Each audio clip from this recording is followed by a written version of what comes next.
I have created a workflow here that enables me to have automatically created deals for every lead that has been sent to me via email to my inbox. So these are three examples that I've created here automatically, where the organization, the person, and this node here, they're automatically added to this deal that's automatically created by Zapier. So Zapier is the integration that we're going to be using here to create all this. All right, so let's go over to Zapier. I'm just gonna create this app from scratch, although I've already done it before. So I hope that makes things easier to follow. So the trigger that you're going to choose is this email parser. You can just type it here. So it's called, yeah, email parser. Then choose new email. Then here you have to connect to your account in email parser. So you can just go to email parser. I'm just going to show you here the URL. So it's parser.zapier.com. You can search it in Google. Just parser Zapier and then create an account there.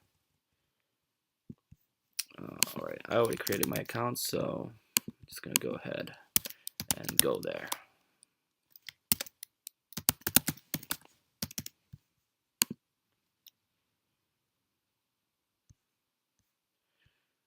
Alright, so what you have to do now is create a mailbox. I already have 4 though, but I'm gonna create a new one. So it tells you to send an email to this address that it's created for you to make a test. Alright, so let's go ahead and do that. So I'm just gonna go to my mailbox here. Right. And I'm gonna take these as examples. Just gonna copy them. So I'm gonna put the address here. I'm gonna copy this information that I've already put before.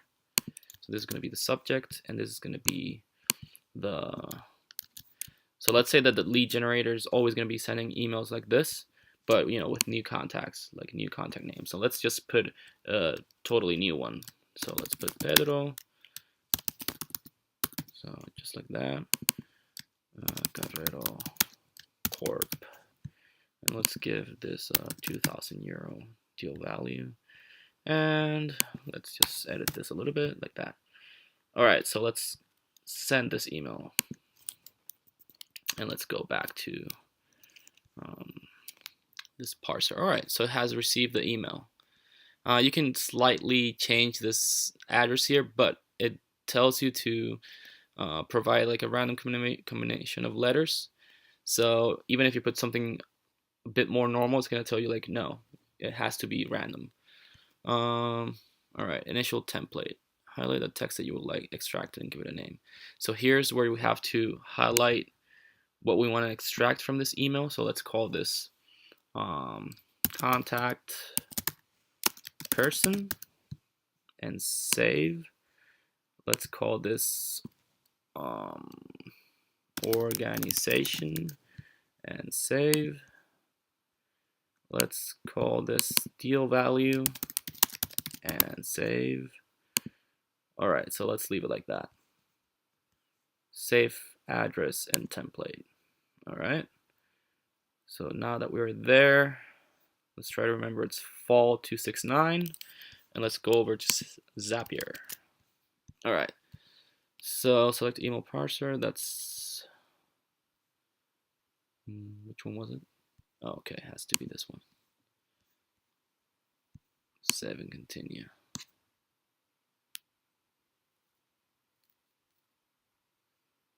All right, so let's try to.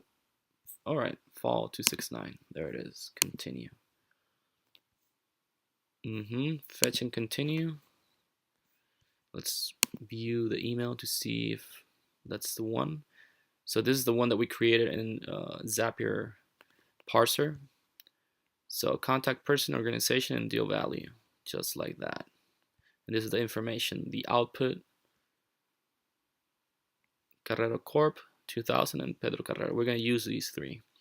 All right, so let's just continue from here.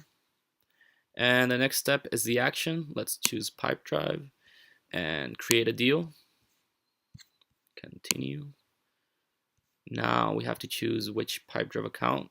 I want this one. So if you haven't done this, of course, you have to just connect to Pipedrive and choose which account you want to connect this specific Zap to. I have 5 Pipedrive accounts. That's why I have to connect either this one or this one. I can additionally add the other 3, but for right now, I don't want to do that. All right, so who's going to be the owner of all these deals? I'm going to choose myself. You can actually choose other users in your company. So for this instance, I'm just going to choose myself. Where do I want to send all these deals to? So I actually have a pipeline that I've specifically created for this, and I want to send that to that new pipe lead in. Currency. Actually, let's leave that blank because my account is already in euro. Deal title. So the deal title, let's leave it. All right, now let's put here output.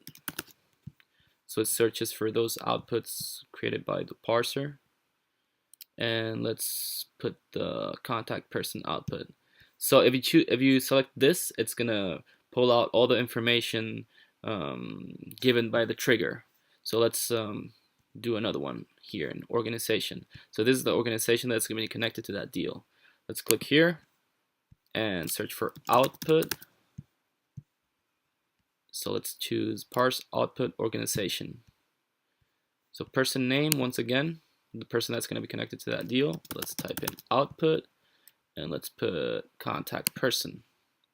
Value, let's type again output and let's put the deal value right there. Additionally, I have this custom field that I've created in my Pipedrive. So just to show you here, it's this Zapier note that I've created for deals. So basically, it's a long text. I think that's how it's called. Let's just create a new one.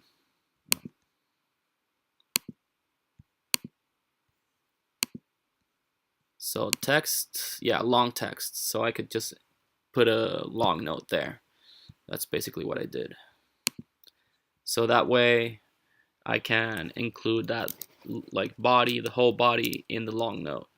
So let's go over to that Zapier note and I'm just gonna put the whole email body plain. All right, so it's not allowing me to continue. I guess that's because the status is required. So let's just type in open and continue. All right, so it's gonna do a test. Let's create and continue. It's creating the new deal. Test successful. All right, let's finish. Let's name that Zap. Let's turn it on. And let's see it on our dashboard. So here's the Zap. You can always go back to it. Let's go back to my Pipedrive, go to deals. So there is that deal that was created. So you see the person is there, the organization is there, and there's the body from the email. So you can basically just pull out the data. Like here, this expected close date. Since in Zapier doesn't have an option to synchronize that, well, unfortunately, you would have to put that manually. So you can just go ahead and put it here. All right, I hope that helps.